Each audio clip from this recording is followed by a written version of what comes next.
Hey everybody, we're back in the California gardenscapes because everything is blooming right now, and I wanted to talk a little bit more about these sunny yellow flowering plants known as Leptosyne gigantea. They're also sometimes called giant coreopsis still because of the way that the flowers resemble those beautiful yellow coreopsis flowers. They're all part of this sunflower family, the Asteraceae, which is it's a really difficult family for plant taxonomists because so many of them look like this. Yellow ray flowers surrounding a center of disc flowers that are essentially petalless. But believe it or not, this is not one flower. This is a whole bouquet of flowers right here in my fingers. We have flowers at each of these, what you think of as petals, but in the center, if you can come and stick your nose in one of these things, you'll see little pistils and anthers all throughout. So this is actually dozens of flowers. And we have many dozens of these little bouquets all over these giant coreopsis or Leptosyne gigantea. And these are one of the most effortless plants in our area. So much so that they even volunteer themselves around our garden a little bit. And one of the unique characteristics of this plant in our region is the way that it deals with our long, dry summer season. Right now, all of this beautiful, pretty lush looking dissected foliage, it's a little bit succulent to the touch. This doesn't really look like a drought hardy plant as it is currently. And the way that it becomes a drought hardy plant is by dropping everything.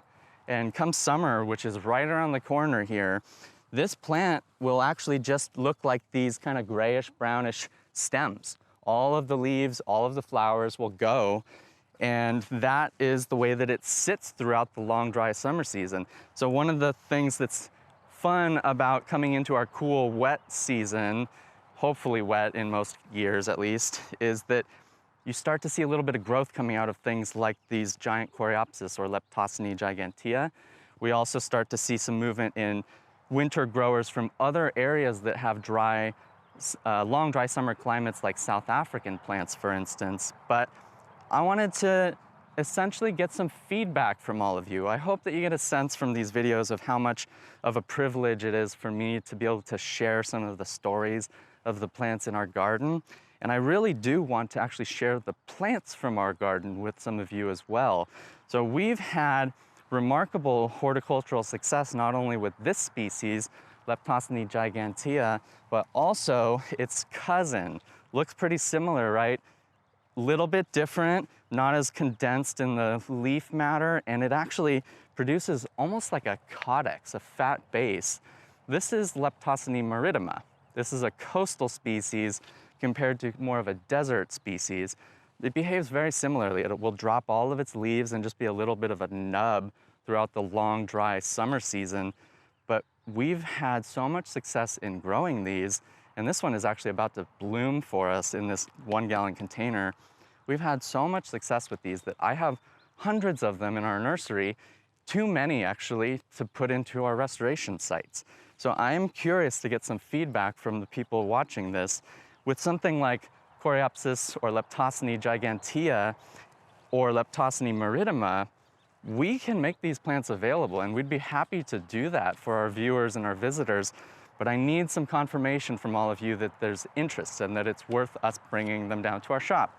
So, depending on how you respond to this post, if we can get some comments on this, like, yes, I want to put 𝘓𝘕𝘨𝑚𝑎 into my yard, then we will bring these down to our shop and make them available. So please, let me know.